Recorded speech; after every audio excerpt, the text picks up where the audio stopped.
ഈ വിശകലനത്തിലേക്ക് എല്ലാവർക്കും സ്വാഗതം. നമ്മളിന്ന് നോക്കുന്നത് കോവിഡ് കാലത്തെ കേരളത്തിന്റെ പ്രതിരോധ പ്രവർത്തനങ്ങളാണ്.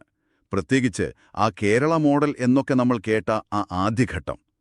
അപ്പോൾ എന്തായിരുന്നു ശരിക്കും ഇതിന്റെ ഒരു കാതൽ? എങ്ങനെയാണിത് തുടക്കത്തിൽ എത്ര ശ്രദ്ധ നേടിയത്? അതാണ് നമ്മൾ പ്രധാനമായും നോക്കുന്നത്.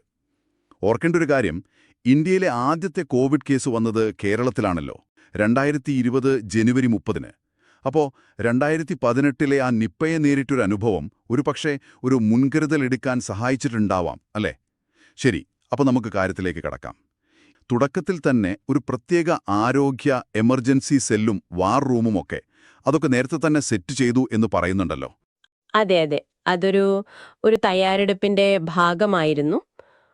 കാര്യങ്ങൾ മുൻകൂട്ടി കണ്ടുകൊണ്ടുള്ളൊരു നീക്കം. ഇവിടെ ശരിക്കും രസകരമായൊരു കാര്യം എന്താണെന്ന് വെച്ചാൽ, ഇതൊരു ഒറ്റപ്പെട്ട പ്രവർത്തനമായിരുന്നില്ല. പല തലത്തിലുള്ള ഒരു സമീപനമാണ് സ്വീകരിച്ചത്. പ്രധാനമായും ഊന്നൽ കൊടുത്തത് ഒന്ന്, ഈ കോണ്ടാക്ട് ട്രേസിംഗ്.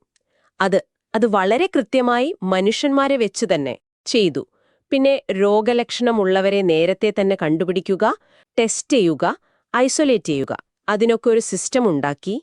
പിന്നെ ആ റൂട്ട് മാപ്പുകൾ പ്രസിദ്ധീകരിച്ചില്ലേ, അത് ജനങ്ങൾക്ക് ഇന്ന സ്ഥലങ്ങളിൽ പോയ ആൾക്ക് രോഗം വന്നിട്ടുണ്ട്, അപ്പം നമ്മൾ ശ്രദ്ധിക്കണം എന്നൊരു ബോധ്യം വരാൻ അത് ഹെൽപ്പ് ചെയ്തു. അതെ അതെ അതെ. അപ്പോൾ ഇത് ആരോഗ്യവകുപ്പ് മാത്രം വിചാരിച്ചാൽ നടക്കുന്ന കാര്യമല്ലല്ലോ. കേരളത്തിന്റെ ഒരു വിജയം എന്ന് പറയാവുന്നത് എന്തെങ്കിലും പുതിയ സംവിധാനം ഉണ്ടാക്കിയതിലല്ല, മറിച്ച് നിലവിലുള്ള നമ്മുടെ പഞ്ചായത്തുകൾ, കുടുംബശ്രീ യൂണിറ്റുകൾ, താഴെത്തട്ടിലുള്ള ഈ സംവിധാനങ്ങളില്ലേ, അതിനെ വളരെ പെട്ടെന്ന് തന്നെ ഈ പ്രതിരോധ പ്രവർത്തനങ്ങൾക്ക് വേണ്ടി ഉപയോഗിക്കാൻ പറ്റി എന്നുള്ളതാണ്. ആശാ വർക്കർമാർ, പിന്നെ കോളേജ് കുട്ടികൾ, വോളണ്ടിയർമാർ, NGO-കൾ, അങ്ങനെ ഒരു വലിയ കൂട്ടായ്മ. അപ്പൊ ഈ വീടുകളിലെ സാധനങ്ങൾ എത്തിക്കാനും മറ്റും തീർച്ചയായും വീടുകളിൽ ഭക്ഷണം, മരുന്ന്, എന്തിന് കൗൺസിലിംഗ് വരെ എത്തിക്കാൻ ഈ ഒരു നെറ്റ്വർക്ക് ശരിക്കും പറഞ്ഞാൽ അത് നിർണായകമായി.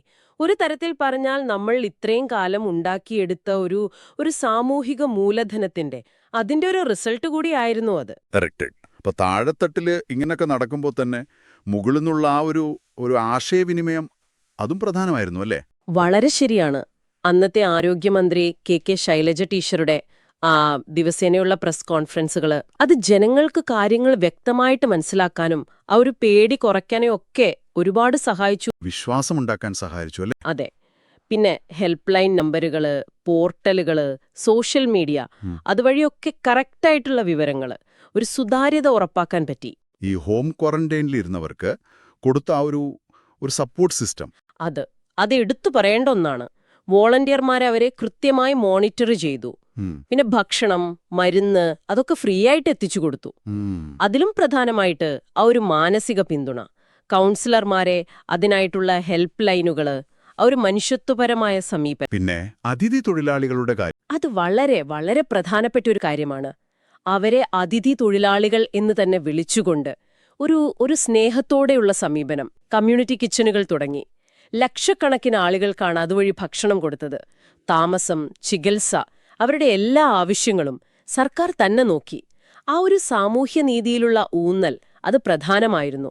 ആദ്യത്തെ വേവ്, അതായത് 2020 രോഗവ്യാപനത്തിന്റെ ആ ഒരു സ്പീഡ് അത് കുറയ്ക്കാൻ കേരളത്തിനൊരു വലിയ അളവ് വരെ സാധിച്ചു.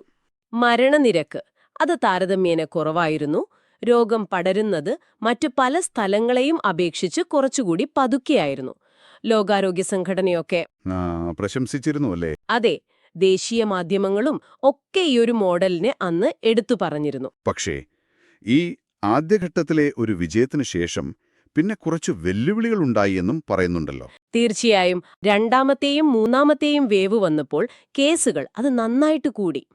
അപ്പൊ സ്വാഭാവികമായും ആദ്യഘട്ടത്തിൽ വിജയിച്ച ആ കോണ്ടാക്ട് ട്രേസിംഗ് പോലെയുള്ള കാര്യങ്ങൾ അത് ഇത്രയും വലിയ വ്യാപനം വന്നപ്പോൾ അതിന്റെ പരിമിതികളുണ്ടായി, ചില വിമർശനങ്ങളും വന്നു. പക്ഷേ എന്നാലും നമ്മുടെ അടിസ്ഥാന ആരോഗ്യ സംവിധാനം മൊത്തത്തിൽ തകർന്നു പോയില്ല, അത് പിടിച്ചു നിന്നു. പിന്നെ വാക്സിനേഷൻ അതും കാര്യക്ഷമമായിട്ട് ചെയ്യാൻ പറ്റി. അപ്പോൾ ചുരുക്കത്തിൽ പറഞ്ഞാൽ ഈ ഒരു അനുഭവത്തിൽ നിന്ന് നമ്മൾ പഠിക്കേണ്ട പ്രധാന പാഠങ്ങളായിട്ട് എന്തൊക്കെയാണ്? ഒന്ന്, തയ്യാറെടുപ്പ്. ഏത് പ്രതിസന്ധി വരും മുന്നേ ഒരു തയ്യാറെടുപ്പ് വേണം. 2, സുതാര്യത. ചെയ്യുന്ന കാര്യങ്ങൾ ജനങ്ങളെ അറിയിക്കുക. 3, ഈ സാമൂഹിക പങ്കാളിത്തം, എല്ലാവരെയും ഉൾക്കൊള്ളിക്കുക. നാലാമത്തത് ആ ഒരു സാമൂഹ്യ നീതിയിലുള്ള ഊന്നൽ. എല്ലാവർക്കും സഹായം എത്തുന്നു എന്ന് ഉറപ്പാക്കുക. ഈ കോവിഡ് അനുഭവം കാണിച്ചു തന്നതുപോലെ താഴെത്തട്ടിലുള്ള ആളുകളെയും സന്നദ്ധ പ്രവർത്തകരെയുമൊക്കെ ഉൾക്കൊള്ളിച്ചുകൊണ്ടുള്ള പ്രവർത്തനങ്ങൾക്ക് വലിയ സാധ്യതയുണ്ടല്ലേ? അതെ. ഇന്ന് നമ്മൾ നേരിടുന്ന മറ്റു വലിയ പ്രശ്നങ്ങൾ, ഉദാഹരണത്തിന് കാലാവസ്ഥാ വ്യതിയാനം പോലെയുള്ള കാര്യങ്ങളെ നേരിടാൻ നിങ്ങൾക്ക് എങ്ങനെ ഉപയോഗിക്കാമെന്ന് ഒന്ന് ചിന്തിച്ചു നോക്കൂ.